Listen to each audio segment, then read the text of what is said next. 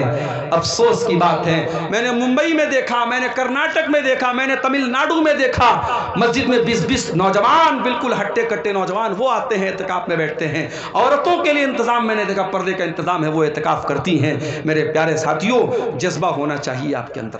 اور اعتکاف وہ آدمی، آج ہمارے یہاں کوئی کرتا بھی تو کون کرتا ہے؟ جو بالکل سماج میں ریٹائر ہو چکا ہے، وہ اعتکاف کرتا ہے۔ ارے جو بزنس مین ہے، جو ایکٹیو ہے، جو اپنے دنیا کی قربانی دے کے اعتکاف کرے، وہ اصل اعتکاف کرتا ہے میرے ساتھیوں۔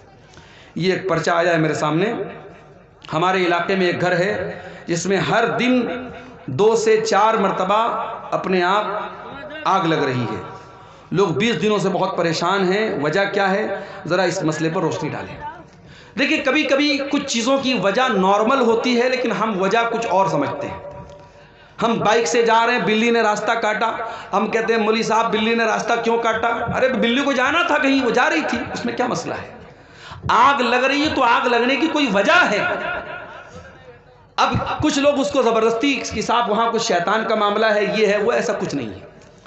اگر آپ کو یہ لگ رہا ہے کہ یہ آگ جو لگ رہی ہے نارمل کوئی وجہ نہیں ہے، آپ وہاں قرآن پڑھیے، اس گھر میں اللہ کا ذکر کیجئے، قرآن پڑھیے، نماز پڑھیے، اس کے بعد کون سے شیطان کی مجال ہے کہ وہاں اپنی کوئی حرکت کر سکے؟ اور آگ اگر لگتی ہے تو کہیں نہ کہیں لاپرواہی سے لگتی ہے۔ اللہ کے نبی کی حدیث ہے کہ رات میں سونے کے پہلے چراغ بند کر دو۔ ہمارے ہاں لوگ سردیوں میں ہیٹر جلاتے ہیں اور ہیٹر چلائے چلائے سو جاتے ہیں، کتنی جگہ ایکسیڈنٹ ہو جاتا ہے۔ جو نبی کی حدیث ہے، جو نبی کا فرمان ہے، اس پر ہمیشہ ہمیں عمل کرنا ہے۔ رات میں جو بھی آگ سے ریلیٹڈ چیزیں، چاہے گیس کا چولہا ہو، چاہے چراغ کی بتی ہو، چاہے ہیٹر ہو، سب بند کر کے سونا چاہیے۔ تو بہرحال اگر کسی گھر میں بار بار آگ لگ رہی ہے، اس کی وجہ پہ غور کیجئے۔ کوئی ہر چیز کے پیچھے کوئی دوسری وجہ سوچنا اور سمجھنا یہ مناسب نہیں ہے۔ واللہ اعلم بالصواب۔ زکوٰۃ کے مال سے کیا مدرسے کے استاد کیا؟ اتنا ہی لکھا ہے بس۔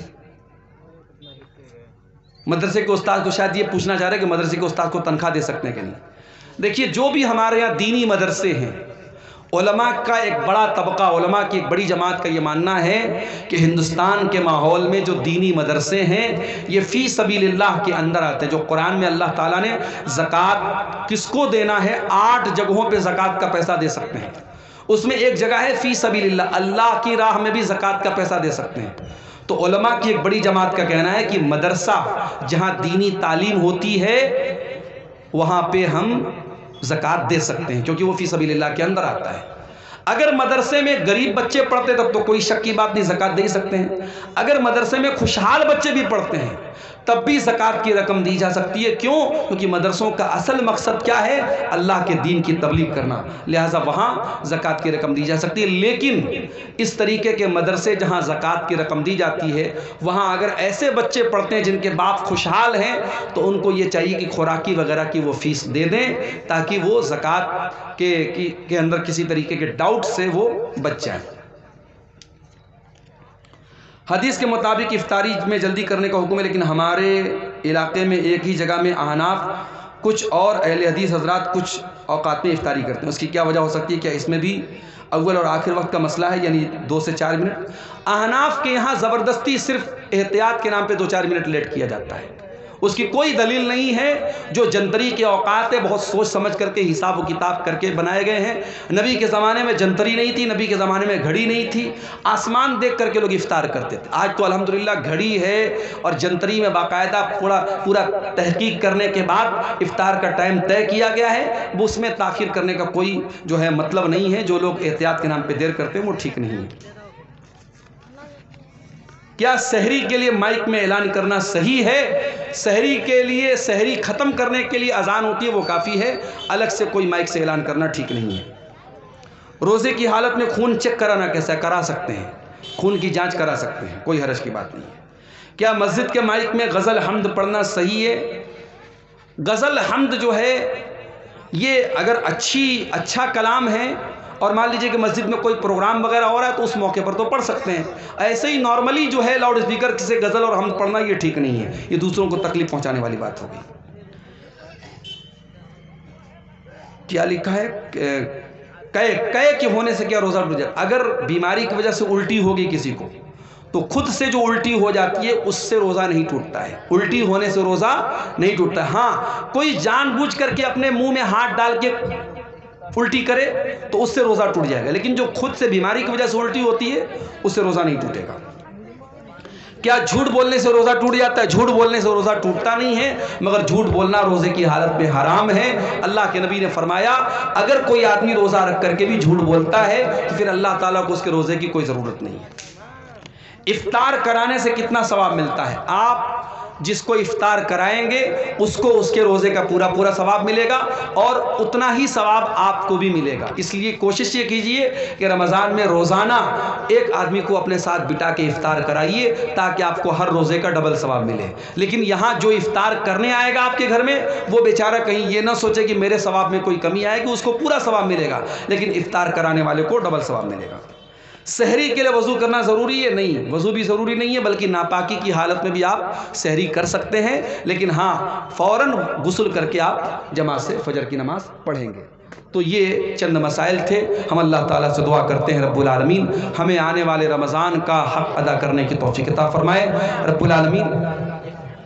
السلام علیکم ورحمۃ اللہ وبرکاتہ۔ شیخ محترم، ایک سوال میں لگ بھگ 1-2 سال سے لے کر کے گھوم رہا ہوں کہ ایک چھوٹی بستی ہے جس میں ایک جمعے کی مسجد ہے، اس کے بغل میں ہی مطلب سٹ کر کے ہی روم مدرسے کے بنایا ہوا ہے۔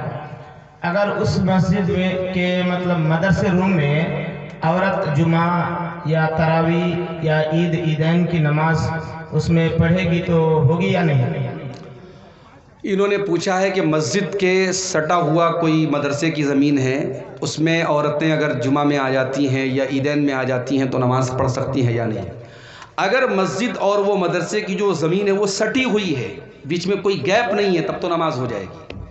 اور اگر گیپ ہے بیچ میں کوئی گلی ہے اور دونوں سٹا ہوا نہیں ہے تب پھر یہ مسئلہ گڑبڑ ہے، تب اس میں نماز پڑھنا یہ ٹھیک نہیں ہے۔ لیکن اگر عمارت دونوں کی سٹی ہوئی ہے اور مسجد میں ابھی توسیع کی گنجائش نہیں تو مدرسے میں بھی عورتیں جمعہ کی نماز بھی پڑھ سکتی ہیں اور عیدین کی نماز بھی پڑھ سکتی ہیں، واللہ اعلم بالصواب۔